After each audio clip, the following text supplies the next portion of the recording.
বাড়ির সমস্ত কাজ যখন একা হাতে সামলাতে হয়, সংসারের কাজ এবং রান্নাবান্না, বাচ্চা, তখনই তো খুব তাড়াহুড়োর মধ্যে সমস্ত কাজ কমপ্লিট করতে হয়। তো আমি বাচ্চাকে স্কুলে দিয়ে এসেছি, স্কুলে দিয়ে এসে এখানে ভাত বসিয়ে দিচ্ছি। আর ভাতটা প্রেশার কুকারে করব, অথচ হাঁড়ির মতো যেন ঝরঝরে হয়, সেজন্য আমি প্রেশার কুকারে প্রথমে জল গরম করতে বসিয়ে দিয়েছি। আর এখানে করব আমড়ার চাটনি। এটা টক আমড়া, এই আমড়াটা সেদ্ধ করতে বসিয়ে দিয়েছি লবণ দিয়ে। এখানে চালটা ধুয়ে নিচ্ছি আর জলটা গরম হোক ততক্ষণে। আর দেবো উচ্ছে ভাতে, আর করব এখানে ডালের বড়া। আমি এখানে আজ দুটো লাঞ্চ থালি একসঙ্গে রেডি করব, যেহেতু আমাদের বাড়িতে এক একজন এক এক রকম খায়। তো আমি দুটো লাঞ্চ থালি রেডি করব, একটা হচ্ছে শ্বশুরমশাইয়ের আর একটা হচ্ছে আমাদের। তো চলুন লাঞ্চ থালিতে কী কী মেনু করব সবটাই আপনাদের পুরোপুরি দেখাবো। আর ভালো লাগলে অবশ্যই লাইক কমেন্ট করবেন। এখানে ভাতটা চালটা ধুয়ে খুব ভালো করে এখানে প্রেশার কুকারে দিয়ে দিয়েছি, আর উচ্ছেটাও ভাতে দিয়েছি। আমড়াটা সেদ্ধ হয়ে গেছে, নামিয়ে নিয়েছি। বাজার থেকে এনেছিল কাতলা মাছ।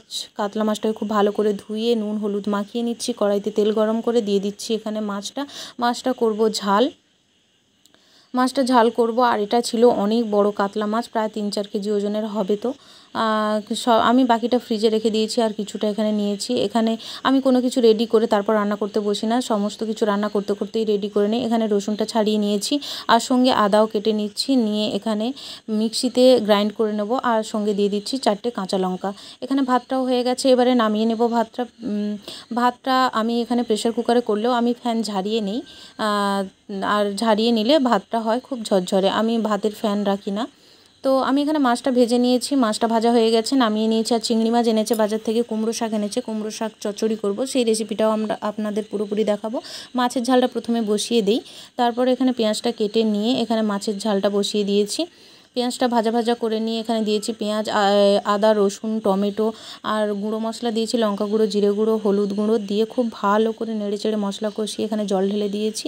দিয়ে এখানে করব মাছের ঝাল, যেহেতু আমরা অল্প কয়েকজন সেই কয়েকজনের মতো মাছের ঝালটা করব।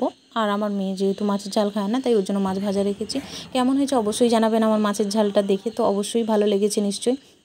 এখানে করব আমড়ার চাটনি, সেই ফোড়নটা দিয়ে দিয়েছি, শুকনো লঙ্কা, সরষে আর তেজপাতা দিয়ে খুব ভালো করে নেড়ে চেড়ে এখানে আমি আমড়াটা খুব ভালো করে চটকে ছেঁকে তারপরে এখানে চাটনিটা বসিয়েছি। আর চিংড়ি মাছটা কেটে ধুয়ে পরিষ্কার করে নিয়েছিলাম, সেই চিংড়ি মাছটাও আমি এখানে ভেজে নিলাম। ভেজে নিয়ে এবারে চচ্চড়িটাও বসিয়ে দেব।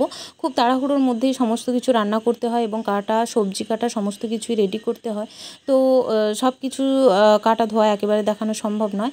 তো এখানে চচ্চড়িতে ছিল কচু আর পেঁপে আর ডাঁটা একসঙ্গে চচ্চড়ি করছিলাম চিংড়ি মাছ দিয়ে। আর এখানে ছিল মসুর ডালের বড়া করব, সেটাও একেবারে রেডি করে নিচ্ছি, রেডি করে রেখে দেবো। আর যখন ভাত খাবো তার আগে কিছু সময় আগে আমি ভেজে নেব, গরম গরম খেতে বড়াটা বেশি ভালো লাগে। এখানে চচ্চড়ি সমস্ত মশলা দিয়ে আমি এখানে জল ঢেলে দিয়েছি, আর এখানে বড়াটাও ভেজে নিচ্ছি। আমার লাঞ্চ থালি রেডি হয়ে গেছে, কেমন হয়েছে অবশ্যই জানাবেন। ধন্যবাদ।